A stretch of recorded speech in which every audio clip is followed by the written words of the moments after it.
বাচ্চারা বুঝে দেখো কে জিতবে, যার বই বেশি উঁচু সে জিতবে, এইটা হলো নিয়ম। এখন একটা সাধারণ শ্রমিক ওই পথ দিয়ে যাচ্ছিল, সে বলছে বাবুরা আপনারা কি নিয়ে তর্ক করছেন? বলছে আমরা উই পোকার কয় পা তা নিয়ে তর্ক করছি।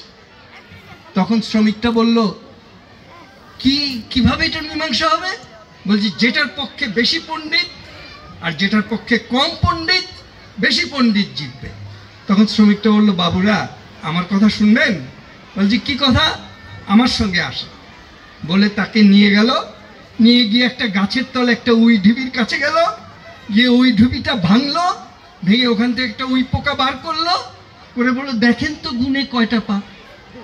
দেখা গেল 3টাও না, 6টাও না, 4টা পা। তো জিতলো কে? জিতলো কিন্তু শ্রমিকটা। কেন জিতলো? জিতলো এই জন্য যে সে বাস্তব পরীক্ষা দিয়ে সত্য প্রতিষ্ঠিত করলো, আর পণ্ডিতেরা বই নিয়ে তর্ক অব্যাহত রাখল। এই বিদ্যালয়ে ওইরকম পণ্ডিতি শিক্ষা হবে না, সত্য অন্বেষণ হবে এবং বাস্তব পরীক্ষার মাধ্যমে তা প্রতিষ্ঠা করতে হবে।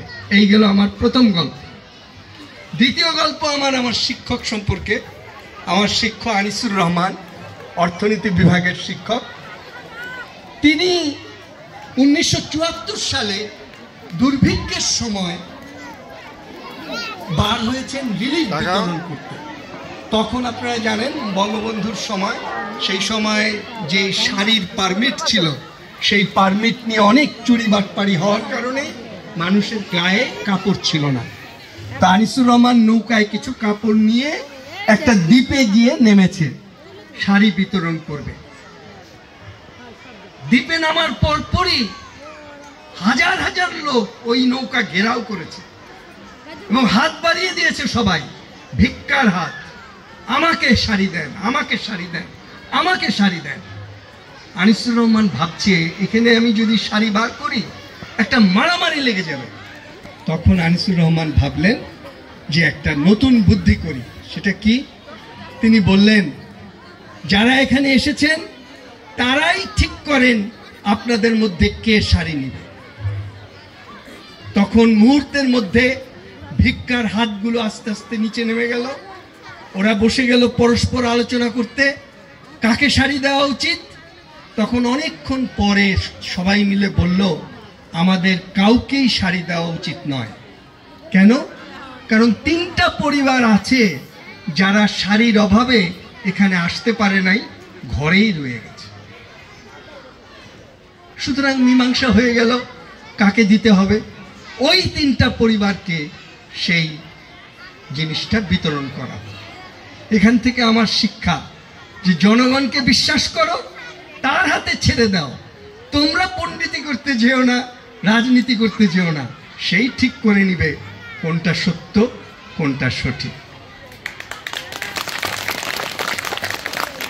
আর তৃতীয় শিক্ষাটা আমার আরেকটা শিক্ষা, সেটা অবশ্য রাজনীতি থেকে। আমি রাজনীতি করি, সাম্যবাদী রাজনীতি। মিজানও রাজনীতি করত, সাম্যবাদী রাজনীতি। এখন আমি যেটা সে করছে এখন, সেটাও আমি মনে করি ওই রাজনৈতিক আদর্শ থেকেই উদ্বুদ্ধ হয়ে সে এটা করছে। এবং আমি এখন যে শেষ গল্পটা বলবো সেটা আমার রাজনীতি থেকে শেখা। গল্পটা কি? গল্পটা হচ্ছে আমি মুক্তিযুদ্ধের সময় যখন ক্রাফট হোস্টেলে ছিলাম, তখন খন্দকার ভাই বলে এক কৃষক নেতা এই গল্পটা আমাকে বলেছিলেন। তিনি বললেন যে দেখো, একটা গ্রামে দেখা যাচ্ছে একটা খুব বড় লোক বিশাল প্রাসাদ বানিয়ে থাকে। তো তার পেটে খুব ব্যথা, ভীষণ ব্যথা। তো তার চাকর বাকররা হইচই করছে, উপরে যায় নিচে নামে, এবং সে এটা তার পেটে ব্যথা। আরেকটা খুব গরিব লোক, সে 3 দিন না খেয়ে আছে, তারও পেটে ব্যথা। তো গরিব লোকটা ওই বাড়ির পাশ দিয়ে যাচ্ছে, যেতে যেতে ওই চাকর বাকরদের জিজ্ঞেস করছে ভাই তোমরা এত হইচই করছো কেন? বলে আমার মনিবের পেটে ব্যথা। গরিব লোকটা বলছে আমারও তো পেটে ব্যথা। তখন গরিব লোকটার ইচ্ছা হচ্ছে জানতে যে ওর পেটে কেন ব্যথা। তখন জিজ্ঞেস করেছে সাঙ্গপাঙ্গদের, তোমার মনিবের পেটে ব্যথা কেন? বলছে গত 3 দিন এত পোলাও কোরমা খেয়েছে যে তার জন্য পেটে ব্যথা হয়েছে। তখন গরিব লোকটা যেতে যেতে ভাবছে, ওই পোলাও কোরমাটা যদি ও না খেয়ে আমাকে যদি কিছুটা ভাত দিত, তাহলে আমারও পেটে ব্যথা হতো না, ওরও পেটে ব্যথা হতো না। সুতরাং বন্টন বৈষম্য দূর করলেই সমাজের মঙ্গল হবে।